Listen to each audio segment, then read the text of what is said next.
Quand j'ai pris ma retraite, tout ce que je connaissais, c'était défendre ma zone d'embut. Je ne savais pas quoi faire. J'avais toujours ma garde levée. Prêt à arracher la tête à quelqu'un.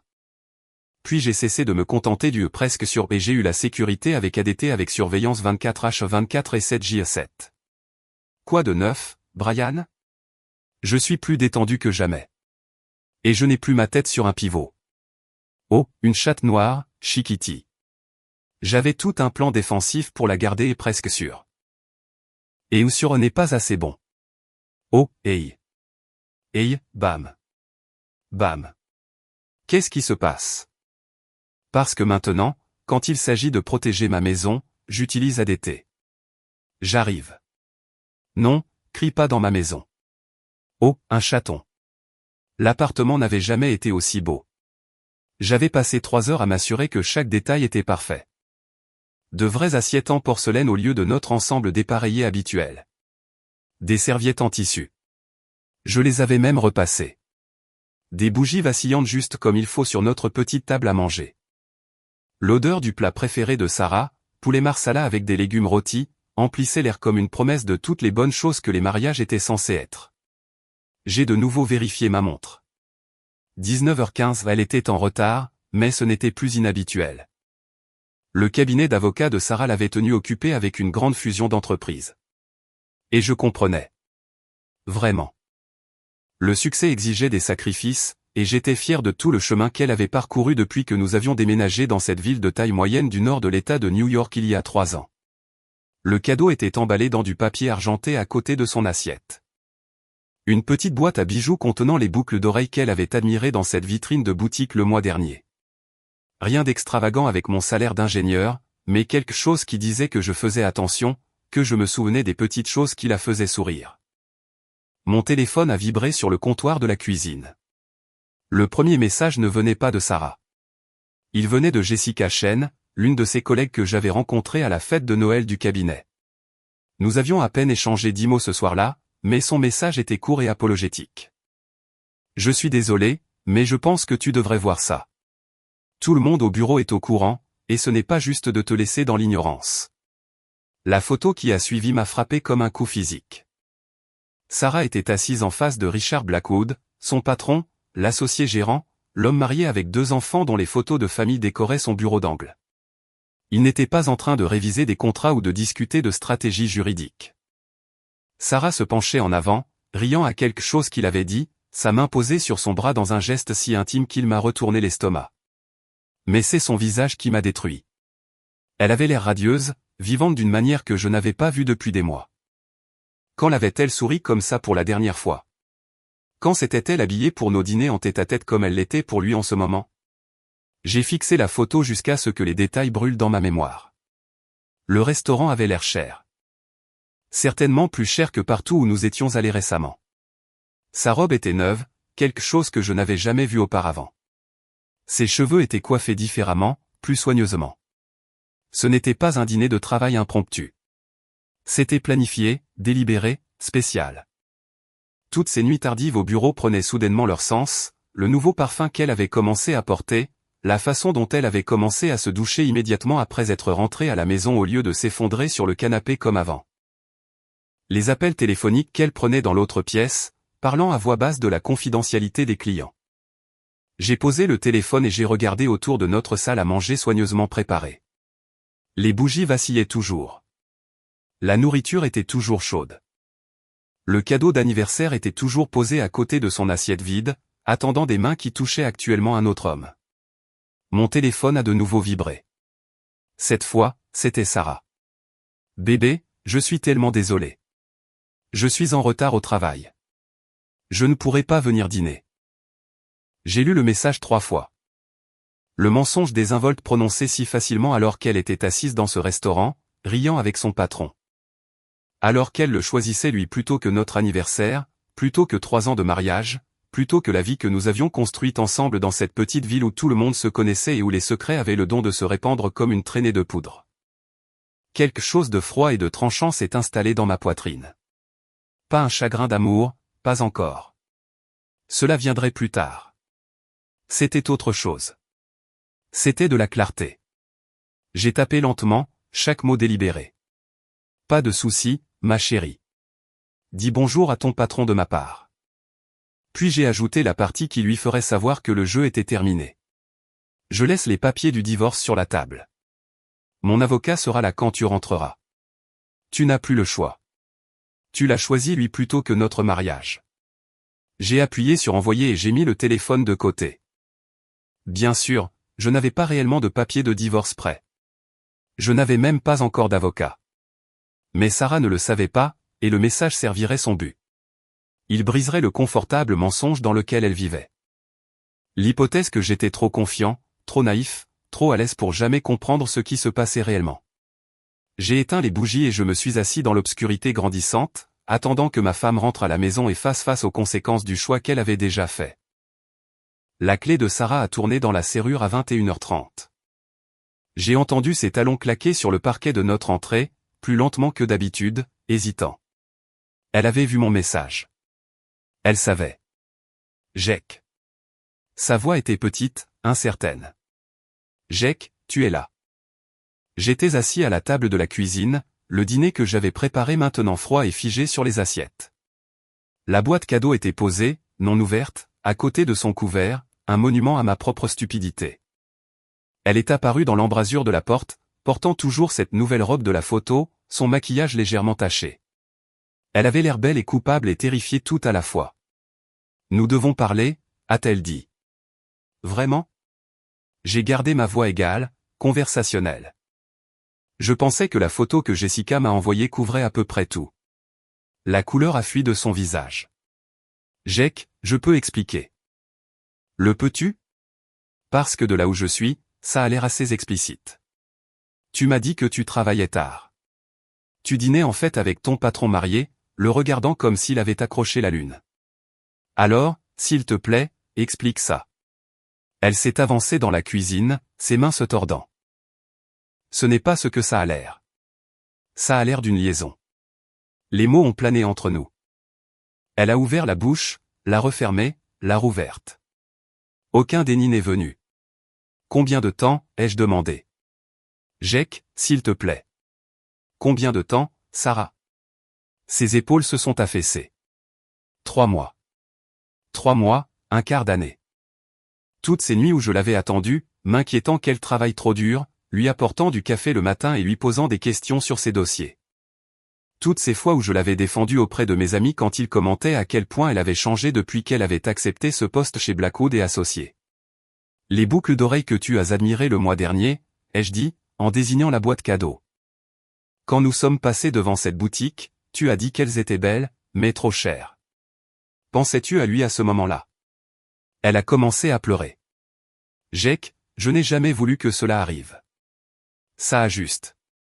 Ça a commencé comme des dîners de travail et ensuite. Et ensuite tu as décidé que notre mariage ne valait pas la peine d'être préservé. Ce n'est pas juste. Juste? Je me suis levé, la chaise raclant le sol. Tu veux parler de juste? Juste, cela aurait été d'avoir cette conversation avant que tu décides de coucher avec ton patron. Juste, cela aurait été de me dire que tu étais malheureuse au lieu de te cacher derrière mon dos pendant 3 mois. Juste. Cela aurait été de ne pas me faire cuisiner le dîner d'anniversaire pendant que tu étais dehors avec un autre homme. Elle sanglotait maintenant, le mascara coulant sur ses joues. Je t'aime, Jake. Je t'aime. Cette chose avec Richard, c'est compliqué. Richard? J'ai ri. Mais il n'y avait aucun humour. Vous êtes sur un prénom. Comme c'est mignon. Il est en train de divorcer. Son mariage est fini depuis des années. Son mariage est fini depuis des années, mais il porte toujours son alliance. Je l'avais remarqué sur la photo, l'anneau doré attrapant la lumière du restaurant. Ou est-ce juste ce qu'il dit à toutes les jeunes associées avec lesquelles il couche? La cruauté de ma voix m'a surpris moi-même. Mais Sarah a tressailli comme si je l'avais giflé, et j'ai ressenti une sombre satisfaction à sa douleur. Tu ne comprends pas, a-t-elle murmuré. La pression au travail, les attentes. Richard croit en moi, soutient ma carrière. J'ai soutenu ta carrière. J'ai déménagé ici pour ta carrière. J'ai passé 3 ans dans cette ville où je connais à peine quelqu'un. travaillant à un emploi qui paie la moitié de ce que je gagnais à Albany. Tout ça pour que tu puisses avoir ta chance de devenir associé. Et c'est comme ça que tu me rembourses? Elle a essayé de me prendre la main, mais je me suis reculé. Jake, s'il te plaît, nous pouvons nous en sortir. Je vais rompre avec Richard. Je vais me transférer dans un autre cabinet si je dois le faire. S'il te plaît, n'abandonne pas nous. Tu nous as abandonnés il y a 3 mois. J'ai pris la boîte cadeau et la lui ai tendue. Tiens, joyeux anniversaire. Elle l'a prise d'une main tremblante, l'a ouverte lentement. Les boucles d'oreilles ont capté la lumière de la cuisine. Petite et délicate et désormais dénuée de sens.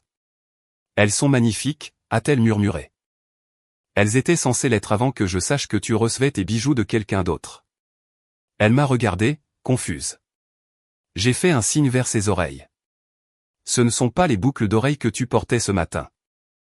Sa main a volé à son lobe d'oreille, touchant les petits clous en diamant que je n'avais jamais vus auparavant. Des coûteux. Le genre qu'un associé gérant pourrait acheter pour son associé préféré. Jake, sors. C'est aussi ma maison. Sors, Sarah. Va chez Richard. Je suis sûr que sa femme ne s'en souciera pas. Elle m'a regardé fixement pendant un long moment, puis a posé la boîte à bijoux sur la table et s'est dirigée vers la porte. Elle s'est arrêtée dans l'embrasure, regardant en arrière. Je n'ai jamais voulu te faire de mal, mais tu l'as fait quand même. Après son départ, je suis resté longtemps assis dans la cuisine sombre, fixant le dîner d'anniversaire froid et pensant à la rapidité avec laquelle une vie pouvait changer. À la façon dont 3 ans de mariage pouvaient être réduits à une photo sur un téléphone et une paire de boucles d'oreilles d'un autre homme. J'ai pensé à Richard Blackwood avec son bureau d'angle et ses costumes coûteux et ses promesses de divorce qui ne valaient probablement pas le souffle qu'il avait utilisé pour les prononcer. J'ai pensé à Jessica Chen, qui s'était suffisamment souciée d'une quasi-inconnue pour envoyer cette photo. J'ai pensé à toutes les personnes du cabinet de Sarah qui étaient au courant de la liaison et n'avaient rien dit. Surtout, j'ai pensé à la façon dont j'allais m'assurer que tout le monde dans cette petite ville sache exactement quel genre de femme Sarah était vraiment et exactement quel genre d'homme Richard Blackwood était. S'ils voulaient détruire mon mariage, j'allais détruire leur réputation. Le lendemain matin, j'ai appelé au travail pour me déclarer malade et j'ai commencé à passer des appels téléphoniques. Le premier était à Tom Bradley, mon seul véritable ami dans cette ville, un ancien flic devenu détective privé qui m'avait aidé à naviguer dans la bureaucratie locale lorsque nous nous étions installés ici. Jake. Salut. La voix rauque de Tom est passée au téléphone. Comment s'est passé le dîner d'anniversaire? Aussi bien que le voyage inaugural du Titanic. Il y a eu une pause. Tu veux en parler autour d'un café? J'ai le temps. Nous nous sommes rencontrés chez Murphy's Dîner, une institution locale où le café était fort et les ragots encore plus forts. Tom a écouté sans m'interrompre pendant que je lui racontais tout. La photo, la confrontation, l'aveu de Sarah sur la liaison de 3 mois. Richard Blackwood, a dit Tom quand j'ai eu fini. Oui, je le connais. J'ai traité quelques affaires pour son cabinet quand j'étais encore dans la police. Un vrai salaud. Il pense que son argent le rend intouchable. Que sais-tu de son mariage? Tom a remué son café pensivement. Il est marié à Patricia Blackwood depuis 15 ans. Elle vient d'une vieille famille riche. Sa famille possède la moitié des biens immobiliers commerciaux du centre-ville. On dit que c'est elle qui a le vrai pouvoir dans cette relation. Donc son histoire de divorce est. Très probablement. Patricia Blackwood ne me semble pas du genre à abandonner la moitié de ses biens sans se battre. Et Richard est trop à l'aise avec son argent pour réellement partir. J'ai ressenti de nouveau cette froide satisfaction. Que se passerait-il si elle découvrait la liaison? Avec Sarah ou avec les autres? J'ai failli m'étouffer avec mon café.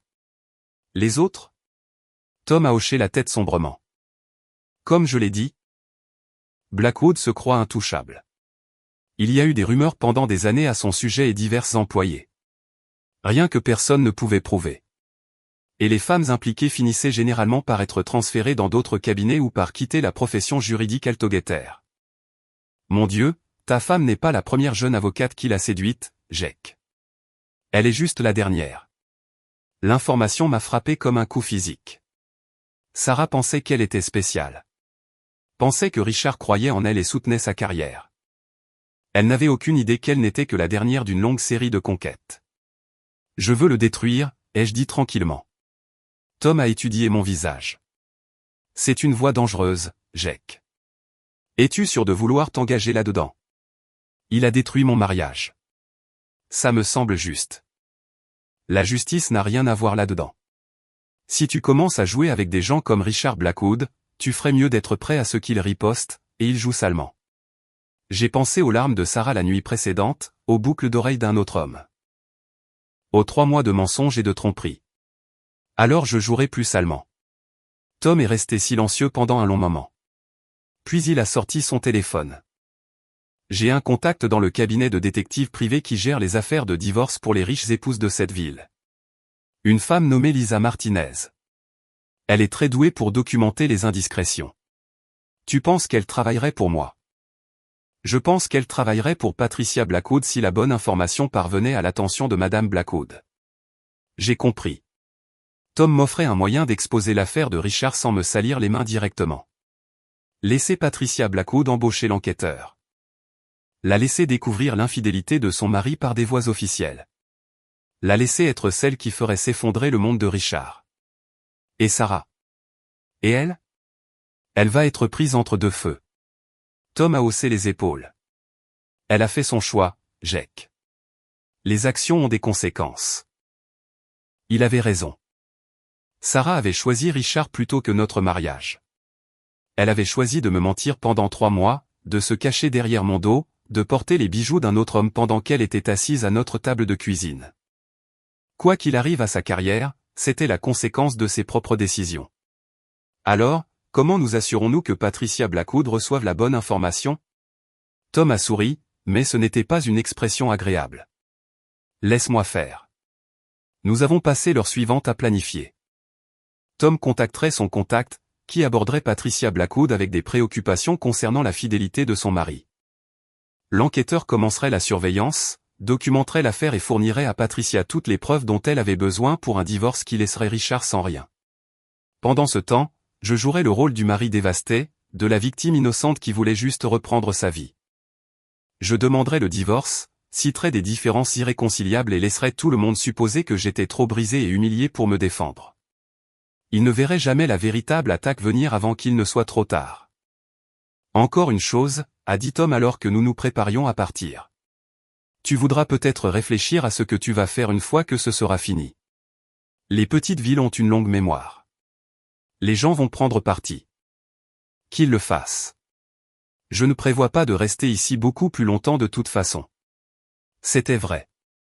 Sans Sarah, rien ne me retenait dans cet endroit. Je pourrais retourner à Albany, peut-être même récupérer mon ancien emploi. Recommencer quelque part qui n'avait pas les souvenirs de mon mariage raté à chaque coin de rue. Mais d'abord, j'allais m'assurer que Richard Blackwood et ma femme infidèle obtiennent exactement ce qu'ils méritaient. En une semaine, le plan était en marche. Le contact de Tom avait approché Patricia Blackwood, et le détective privé documentait déjà les mouvements de Richard. Sarah avait emménagé dans un appartement meublé au centre-ville, près du cabinet d'avocat, et essayait de maintenir l'apparence que notre séparation était à l'amiable. J'étais à l'épicerie pour acheter des ingrédients pour des repas pour un, quand j'ai rencontré David et Michelle Carter. Ils avaient été nos amis les plus proches depuis que nous avions déménagé en ville. Dîner, soirée jeux, barbecue le week-end. David travaillait dans les assurances. Michelle enseignait l'anglais au lycée. Et ils avaient toujours semblé être le genre de personnes solides et fiables sur lesquelles on pouvait compter en cas de crise. Jack. La voix de Michelle était vive mais tendue. Comment tiens-tu? Je gère. J'ai gardé ma voix neutre, jouant le rôle du mari blessé, essayant de maintenir sa dignité. David s'est agité inconfortablement. Nous avons entendu parler de toi et Sarah. Nous sommes vraiment désolés, mec. Ces choses arrivent. En fait, a dit Michel, jetant un coup d'œil à son mari. Nous espérions pouvoir te parler de quelque chose. J'ai attendu. Sarah nous a appelés hier, a dit David. Elle est vraiment bouleversée par tout ça. Elle dit qu'il y a des choses dans la situation que tu ne comprends pas. Que peut-être si tu avais des amis communs pour aider à arbitrer. Arbitrer quoi exactement? Michel a intervenu. Elle dit que tu ne veux pas travailler sur le mariage. Que tu as déjà décidé de divorcer sans même essayer de suivre une thérapie. Ou t'a-t-elle parlé de Richard Blackwood? Le silence qui a suivi a suffi pour répondre. Elle l'a fait, ai-je dit. Et vous êtes là quand même, essayant de me convaincre de reprendre ma femme infidèle. C'est compliqué, Jake, a dit Michel doucement. Le mariage l'est toujours. Parfois les gens font des erreurs. Des erreurs? J'ai ri assez fort pour que d'autres clients se retournent. Elle a eu une liaison de 3 mois avec son patron marié. Elle m'a menti tous les jours pendant un quart d'année. Elle a porté ses bijoux à notre dîner d'anniversaire et m'a ensuite planté là pour être avec lui. Ce n'est pas une erreur, Michel. C'est un choix. David s'est avancé. Écoute, mec. Nous comprenons que tu es blessé. Vraiment? Parce que vous avez l'air plus préoccupé par les sentiments de Sarah que par les miens. C'est notre ami aussi, a dit Michel défensivement. Et je ne le suis pas? Un autre silence inconfortable. Nous connaissons Sarah depuis plus longtemps, a dit David finalement. Avant que vous ne déménagiez ici, elle a aidé Michel à obtenir le poste au lycée, nous a présenté la moitié des gens que nous connaissons en ville. Elle a été une bonne amie pour nous. La vérité m'a frappé comme une gifle. Ils n'étaient pas là parce qu'ils se souciaient de mon mariage ou voulaient nous aider à nous réconcilier. Ils étaient là parce que Sarah les avait contactés en premier, leur avait raconté sa version des faits et les avait convaincus que j'étais le déraisonnable. Qu'est-ce qu'elle vous a dit exactement, ai-je demandé. Michel et David ont échangé des regards. Elle a dit que vous vous étiez éloignés pendant des mois, a dit Michel avec prudence. Que tu en voulais à son succès au cabinet. Que tu étais froid et distant. Elle a dit que l'histoire avec Richard est arrivée parce qu'elle se sentait seule et sans soutien à la maison. Et vous l'avez cru. Nous avons vu comment tu as été ces derniers temps, Jake, a dit David. Au barbecue le mois dernier, lors de la soirée jeu, tu avais l'air, je ne sais pas, absent, comme si tu ne voulais pas être là. J'ai repensé à ces rassemblements sociaux. J'avais été silencieux, distrait, mais pas parce que j'en voulais au succès de Sarah ou que je me sentais sans soutien. J'étais inquiet pour elle, pour les longues heures et le stress et la façon dont elle semblait s'éloigner de moi. J'avais essayé de trouver comment l'aider, comment renouer avec la femme que j'avais épousée. Au lieu de cela, elle avait utilisé mon inquiétude comme preuve de mon échec en tant que mari. Alors, vous pensez que je l'ai poussée dans les bras d'un autre homme? Nous pensons que les mariages sont compliqués, a dit Michel. Et nous pensons que vous êtes tous les deux de bonnes personnes qui ont fait de mauvais choix. J'ai fait de mauvais choix. Tu n'es pas entièrement innocent ici, Jake, a dit David, sa voix se durcissant. Sarah dit que tu as été contrôlant concernant sa carrière, jaloux de son succès. J'ai déménagé ici pour sa carrière. J'ai accepté une réduction de salaire et j'ai laissé mes amis et ma vie à Albany pour qu'elle puisse avoir sa chance de devenir associée. Comment est-ce contrôlant? C'est peut-être ça le problème, a dit Michel. Peut-être qu'elle se sent coupable des sacrifices que tu as faits et que cette culpabilité est à l'origine de ce comportement. Je les ai regardés tous les deux. Ces personnes que j'avais considérées comme des amis et j'ai réalisé à quel point Sarah avait complètement manipulé le récit. Dans leur esprit, j'étais le mari négligent qui avait poussé sa femme à chercher du réconfort ailleurs. Sarah était la victime d'un mariage sans amour et d'une carrière exigeante, essayant juste de trouver le bonheur où elle le pouvait. Vous savez quoi, ai-je dit, en remettant mes courses dans le chariot. Vous avez raison. Le mariage est compliqué, mais l'adultère ne l'est pas. Elle a trompé. Elle a menti. Elle a choisi quelqu'un d'autre. Et si vous ne pouvez pas voir ça, alors peut-être que nous n'avons jamais vraiment été amis pour commencer. J'ai commencé à m'éloigner, mais David m'a appelé. Jake, allez. Ne laisse pas la fierté détruire ton mariage. Je me suis retourné. Mon mariage a été détruit il y a 3 mois quand ma femme a commencé à coucher avec son patron. Je suis juste le dernier à l'apprendre. Alors que je me dirigeais vers la caisse, j'ai entendu Michel dire à son mari, Sarah avait raison. Il ne veut assumer aucune responsabilité pour sa part dans tout ça. Quand je suis rentré chez moi, j'étais plus en colère que je ne l'avais jamais été depuis la nuit où j'avais découvert l'affaire. Pas seulement contre Sarah, mais contre les amis qui avaient pris son parti sans même entendre le mien. Contre la façon dont elle avait réussi à se faire passer pour la victime et moi pour le méchant dans l'histoire de la destruction de notre mariage. J'ai appelé Tom. Il pense que je suis fou, lui ai-je dit. Qui pense que tu es fou? Je lui ai expliqué l'intervention, l'affirmation de Sarah selon laquelle la photo était fausse. Comment elle avait réussi à convaincre nos amis communs que j'étais le fautif. Jésus, a dit Tom quand j'ai eu fini. Elle est douée. Je lui accorde ça. Qu'est-ce que je fais maintenant? Nous accélérons le calendrier. Patricia Blackwood prévoyait d'attendre encore une semaine avant de confronter Richard, mais je pense que nous devons la pousser à agir plus vite. Pourquoi? Parce que Sarah construit un récit où tu es l'ex-mari instable qui fait de fausses accusations contre un homme innocent. Si cette histoire s'enracine trop, il sera plus difficile de la déloger, même après que la vérité éclate. Tom avait raison. Plus cela durerait, plus Sarah aurait de temps pour solidifier sa version des faits. Je devais faire éclater la vérité maintenant, avant qu'elle ne puisse nuire davantage à ma réputation. Comment faisons-nous en sorte que Patricia agisse plus vite? Nous lui donnons quelque chose qu'elle ne peut ignorer. Quelque chose qui prouve que Richard ne triche pas seulement, mais qu'il vole au cabinet pour payer ses activités. Les relevés financiers. Je pense à plus grand que ça. Et si Patricia surprenait Richard et Sarah ensemble en personne, indéniablement, avec des témoins? J'ai compris ce que Tom suggérait. Au lieu d'attendre que l'enquêteur privé rassemble plus de preuves, nous créerions une situation où Patricia Blackwood découvrirait elle-même l'affaire de son mari d'une manière qui ne pourrait être niée ou expliquée. Comment? Laisse-moi faire. Mais Jake, après ça, il n'y aura pas de retour en arrière. Richard saura que quelqu'un l'a piégé et il te pourchassera sans relâche. Qu'il vienne. J'en avais marre de jouer en défense. Sarah voulait me faire passer pour le méchant dans cette histoire. Bien, je lui montrerai à quoi ressemblait un vrai méchant. Le plan de Tom était élégant dans sa simplicité. Le gala de charité annuel de Blackwood et associés était prévu pour le samedi suivant, un événement en cravate noire à l'hôtel le plus chic de la ville, avec toute l'élite locale présente.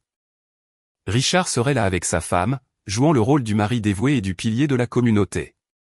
Sarah serait là aussi, en tant que l'une des étoiles montantes du cabinet. Ce que Richard ignorait, c'est que Patricia avait embauché une sécurité supplémentaire pour l'événement. Une sécurité qui incluait l'ami détective privé de Tom, qui surveillerait les caméras de sécurité de l'hôtel et chercherait toute occasion de documenter les indiscrétions de Richard. Il ne pourra pas résister, a expliqué Tom pendant que nous examinions le plan. Mettez Richard dans une pièce avec Sarah et un open bar, avec sa femme distraite par ses obligations sociales, et il fera un geste. Ils le font toujours. Et s'il ne le fait pas? Alors nous avons un plan de secours. L'enquêteur a suivi les habitudes de Richard. Il emmène généralement Sarah au Riverside Inn le vendredi soir. C'est en dehors de la ville, discret, le genre d'endroit où les hommes mariés emmènent leur maîtresse.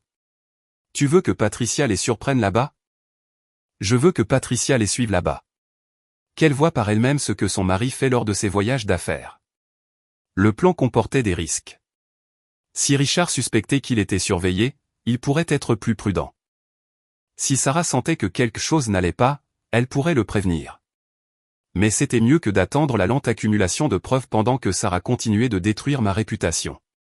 Le vendredi est arrivé et je me suis retrouvé garé devant le Riverside Inn à 19h, en attendant. Tom était dans sa propre voiture de l'autre côté du parking et quelque part à proximité, Patricia Blackwood se préparait à découvrir le genre d'homme qu'elle avait épousé depuis 15 ans. À 19h30, la BMW de Richard est entrée sur le parking. Sarah était sur le siège passager, riant à quelque chose qu'il avait dit. Elle portait une robe rouge que je n'avais jamais vue auparavant. Un autre cadeau de son généreux amant, sans doute. Ils sont entrés et j'ai attendu. 20 minutes plus tard, la Mercedes de Patricia est arrivée. Elle est restée dans sa voiture un long moment, fixant l'entrée de l'hôtel, se préparant à ce qu'elle était sur le point de voir. Quand elle est finalement entrée, je l'ai suivie à distance. Le Riverside Inn était le genre d'endroit qui privilégiait la discrétion, faiblement éclairé avec des cabines privées et un bar qui ne posait pas de questions. Richard et Sarah étaient dans une cabine d'angle, assis du même côté, sa main sur sa cuisse alors qu'ils partageaient une bouteille de vin. Patricia les a vus immédiatement. J'ai observé de l'autre bout de la pièce comment la façade soigneusement composée de Patricia Blackwood s'est fissurée. Elle est restée figée dans l'embrasure de la porte pendant ce qui a semblé une éternité, regardant son mari caresser une autre femme, voyant l'intimité qui ne pouvait être expliquée comme un dîner d'affaires ou un mentorat professionnel. Puis elle s'est dirigée vers leur table. Bonjour, Richard. La tête de Richard s'est relevée brusquement, son visage devenant blanc.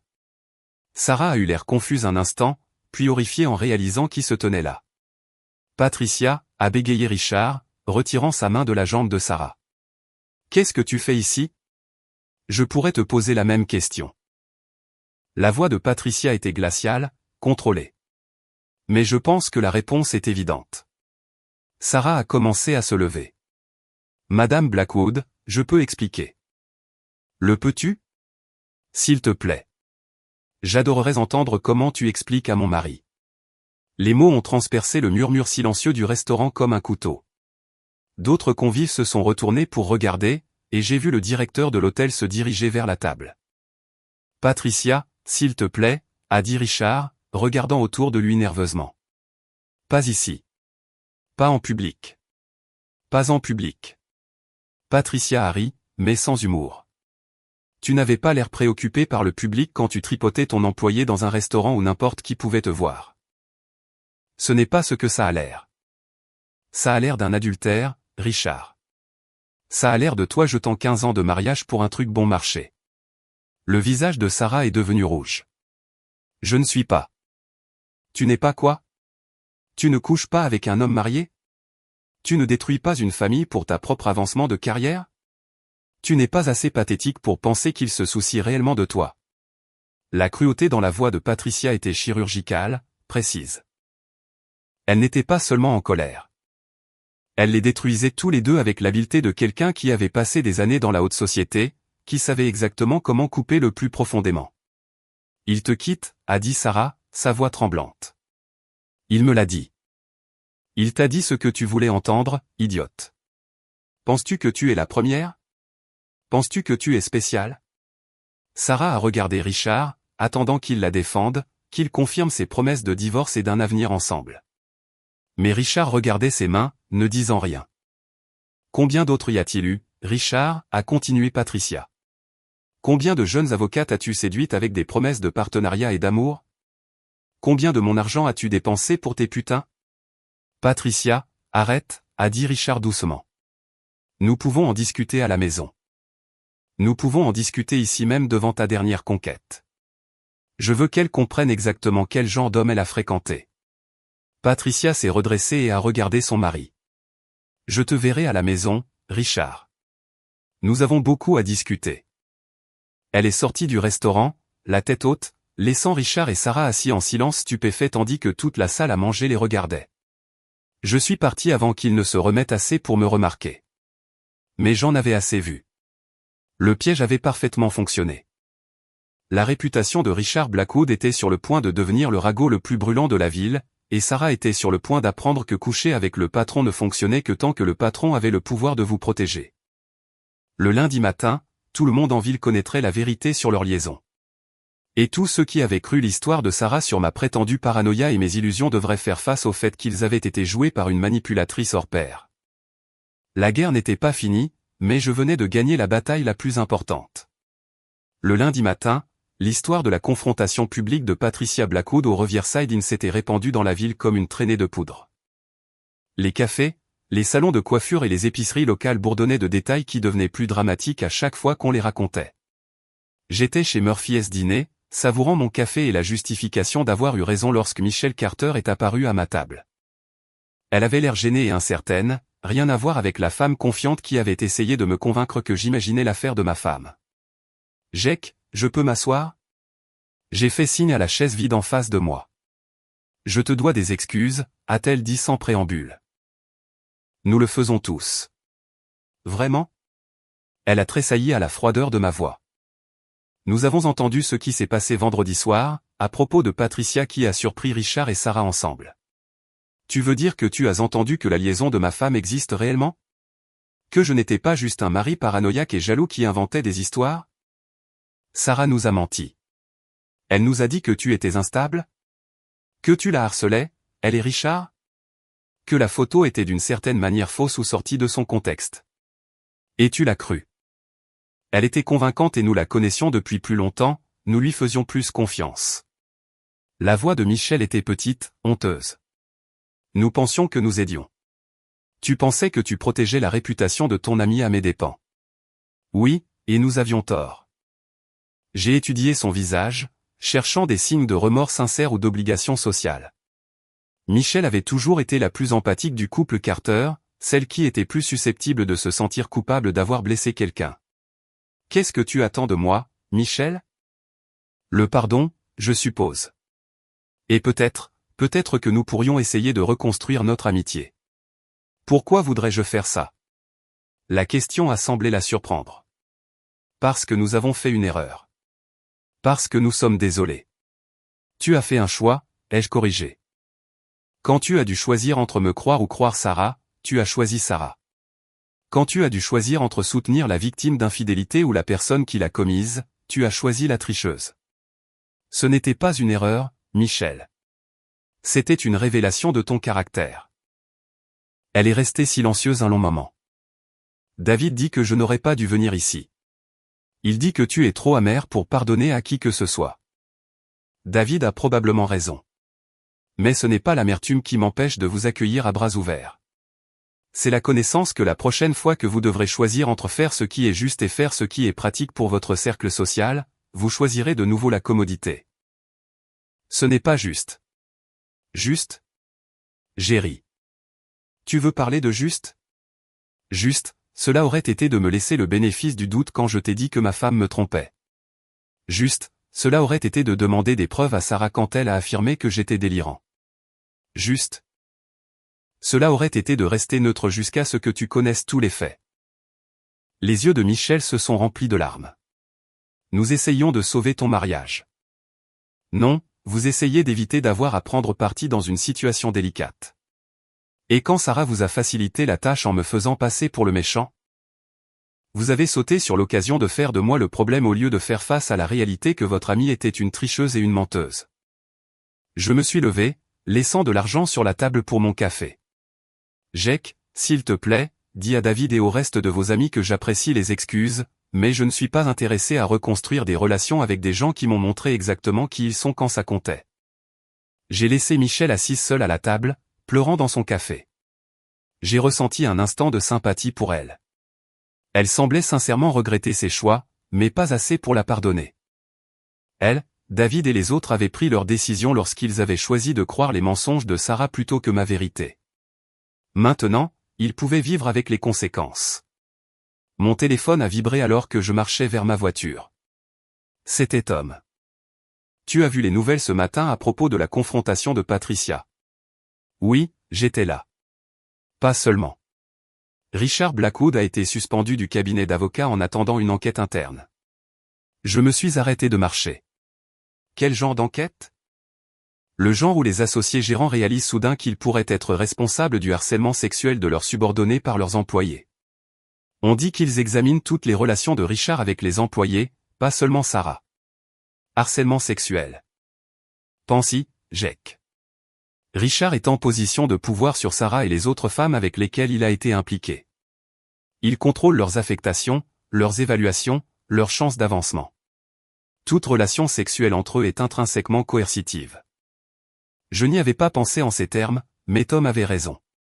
Sarah avait peut-être cru qu'elle faisait des choix libres, mais ces choix étaient faits sous la menace implicite que le rejet des avances de Richard pourrait nuire à sa carrière. Qu'est-ce que cela signifie pour Sarah? Probablement rien de bon. Elle a été la plus visible des conquêtes de Richard. Et maintenant que le cabinet essaie de prendre ses distances avec lui, elle va être considérée comme un fardeau. Ils la licencieront. Ils l'encourageront probablement à démissionner. Moins salissant qu'un licenciement est meilleur pour la réputation de tout le monde. J'ai pensé aux ambitions de Sarah, à ses rêves de devenir associée, aux sacrifices qu'elle avait fait pour bâtir sa carrière juridique. Elle avait gâché son mariage pour un homme qui avait promis de la faire progresser professionnellement, et maintenant elle était sur le point de perdre à la fois son mari et sa carrière. Il y a autre chose, a continué Tom. L'avocat de Patricia a déposé des documents ce matin.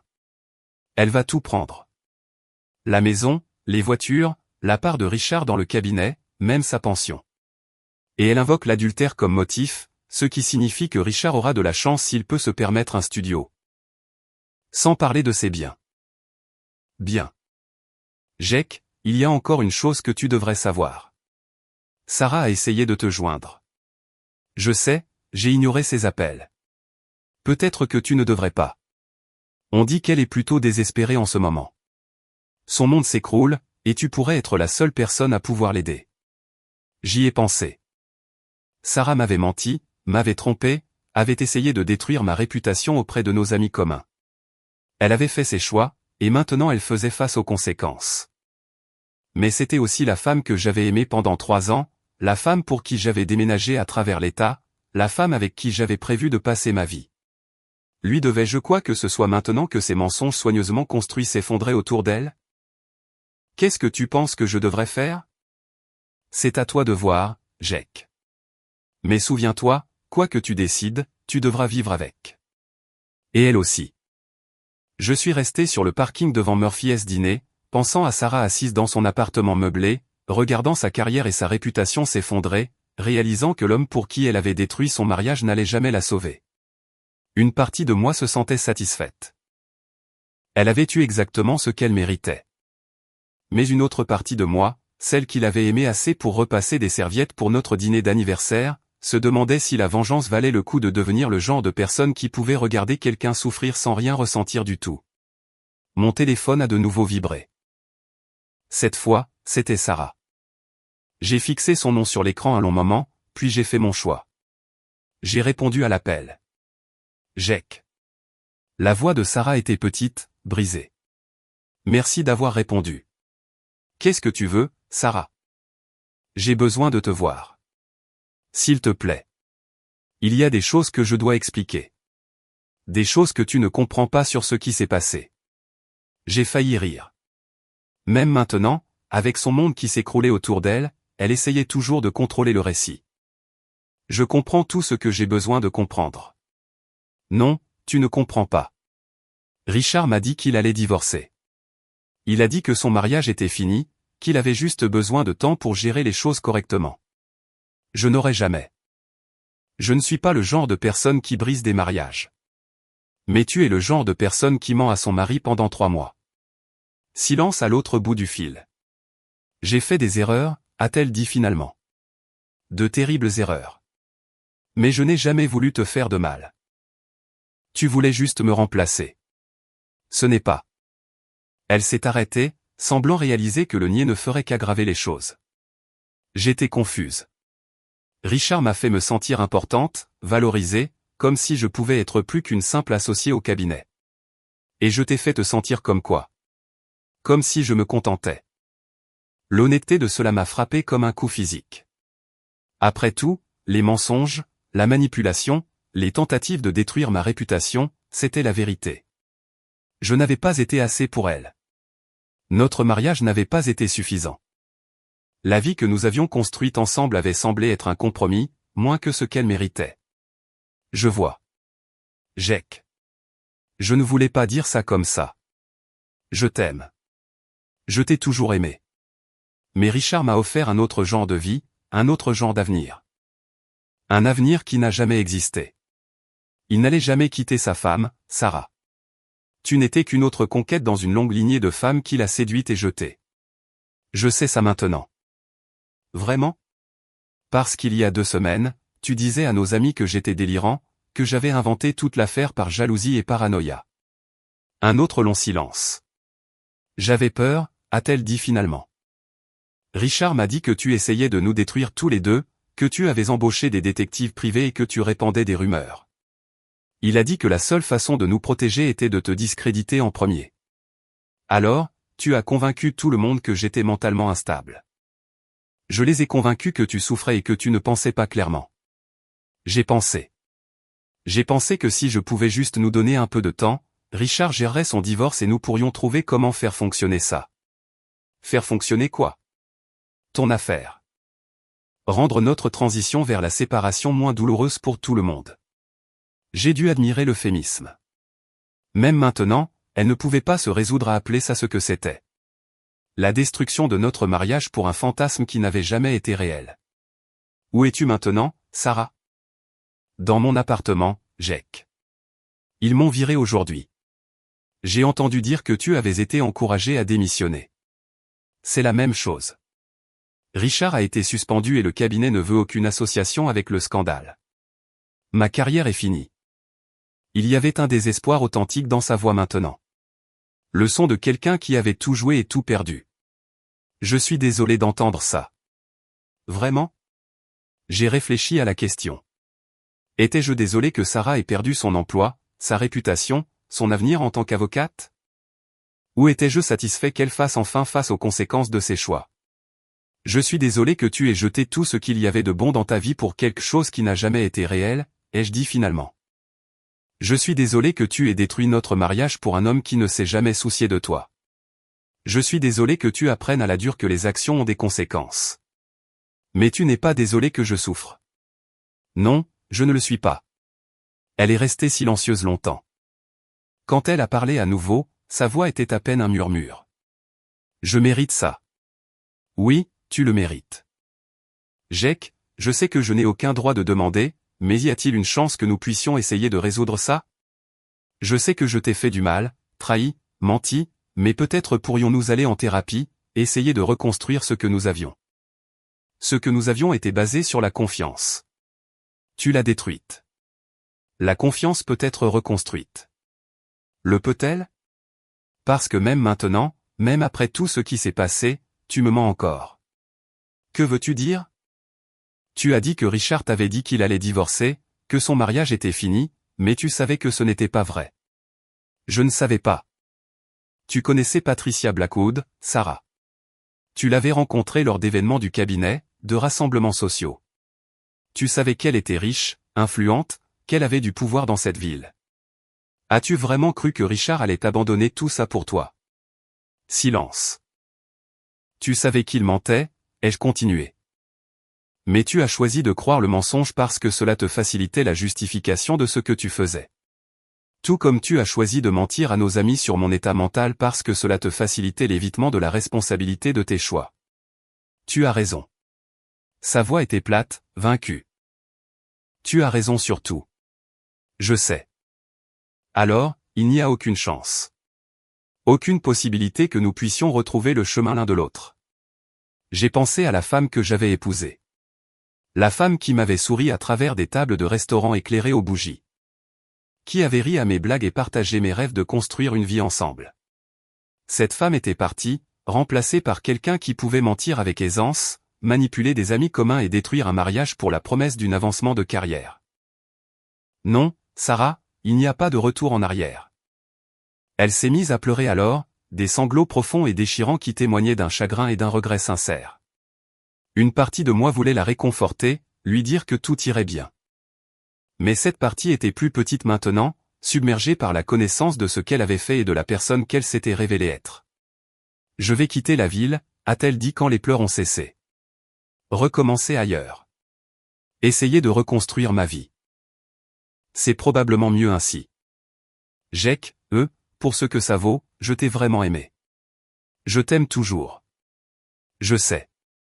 Mais l'amour n'a pas suffi à t'empêcher de me trahir, et il ne suffit pas à me faire te pardonner.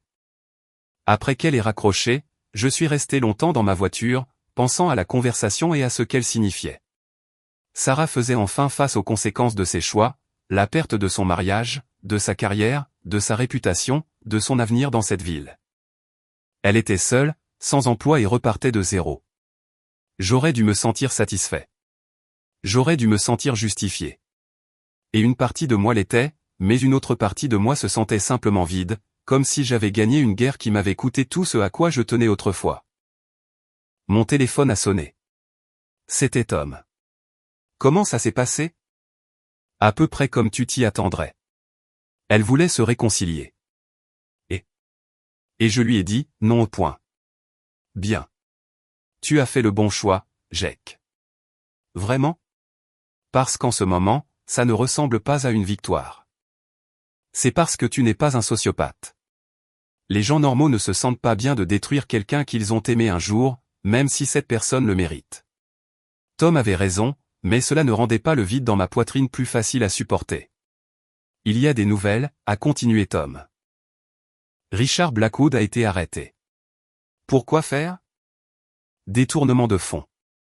Il s'avère qu'il volait des comptes clients depuis des années, pas seulement en utilisant l'argent du cabinet pour ses liaisons. Le FBI s'est impliqué lorsque l'avocat de Patricia pour le divorce a transmis les relevés financiers. Combien? Près d'un demi-million de dollars. Il risque une lourde peine fédérale.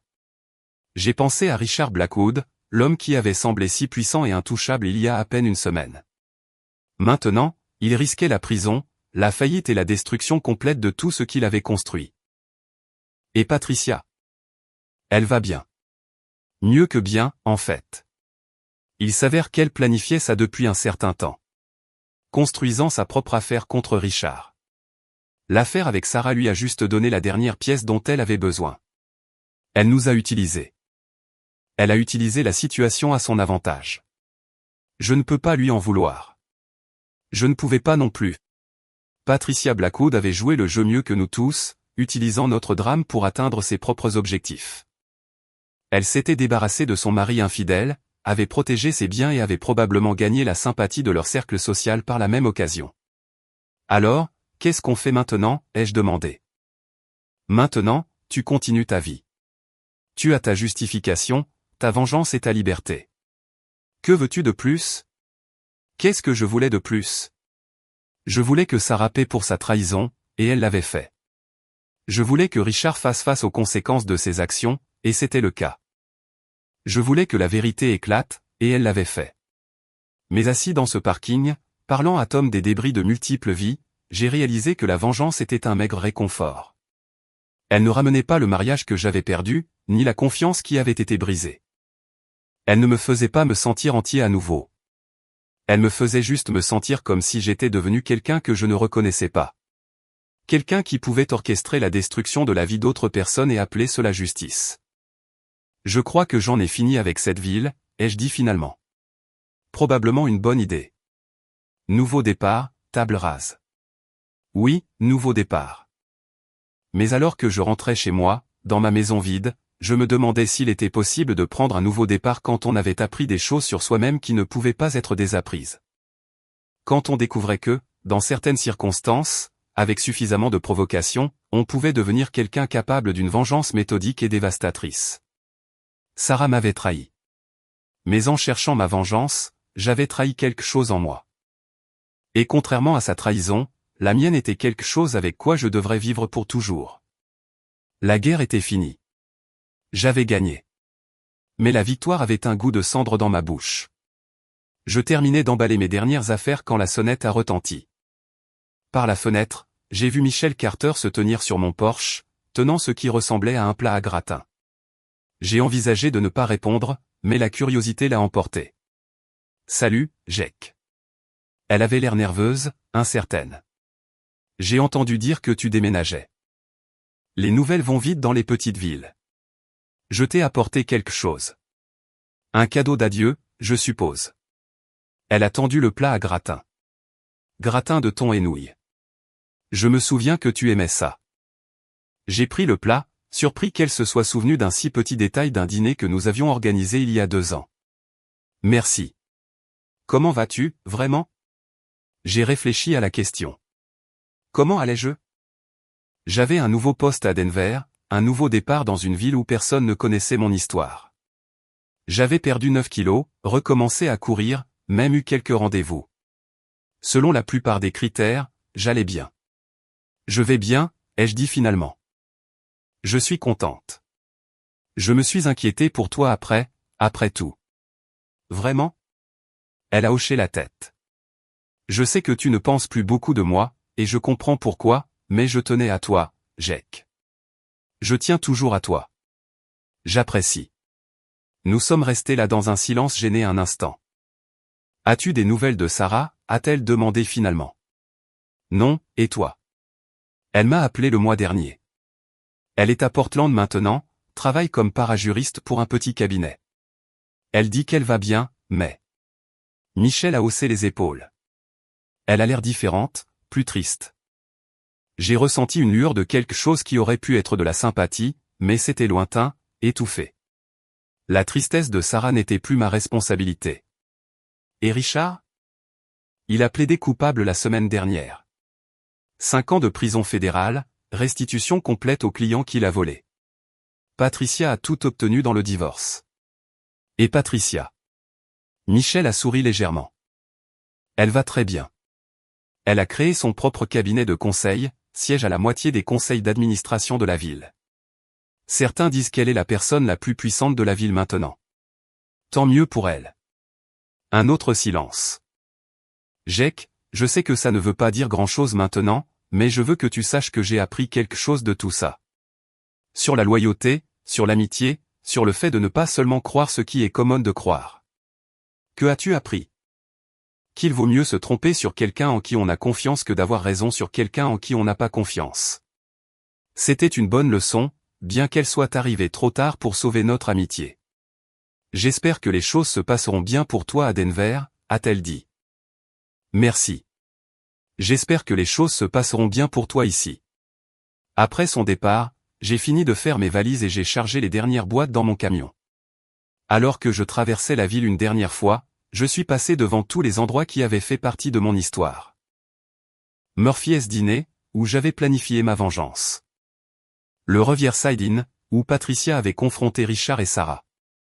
Les cabinets d'avocats où Sarah avait travaillé et rêvé d'un partenariat. Tout semblait plus petit maintenant, moins significatif. Juste des bâtiments dans une ville à laquelle je n'avais jamais vraiment appartenu, remplis de gens dont les opinions avaient trop compté pour moi pendant trop longtemps. Mon téléphone a vibré alors que j'atteignais les limites de la ville. Un SMS d'un numéro inconnu. Jake, c'est Sarah. Michel m'a dit que tu quittais la ville aujourd'hui. Je sais que je n'ai aucun droit de te contacter, mais je voulais que tu saches que je suis désolé pour tout. J'espère que tu trouveras le bonheur à Denver. Tu le mérites. J'ai fixé le message un long moment, puis je l'ai supprimé sans répondre. Les excuses de Sarah, comme son amour, étaient arrivées trop tard pour avoir de l'importance. Alors que je roulais vers l'ouest, vers ma nouvelle vie, je pensais à l'homme que j'avais été lorsque j'avais déménagé pour la première fois dans cette ville.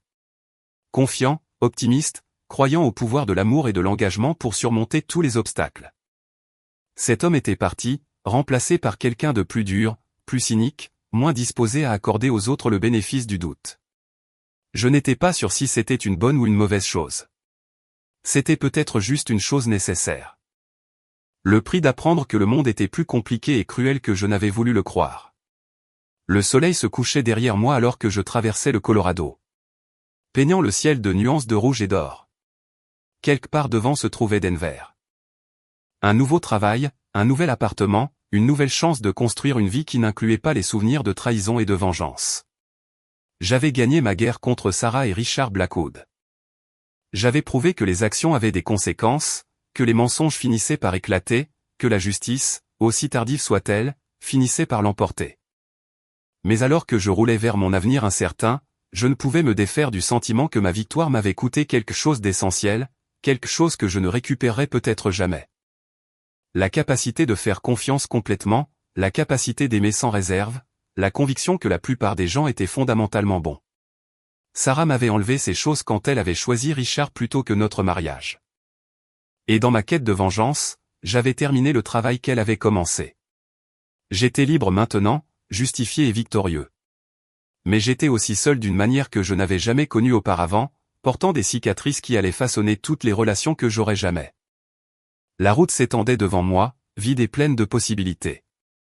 Derrière moi se trouvait l'épave de tout ce que j'avais cru autrefois sur l'amour et la loyauté et le pouvoir de l'engagement à surmonter tous les obstacles.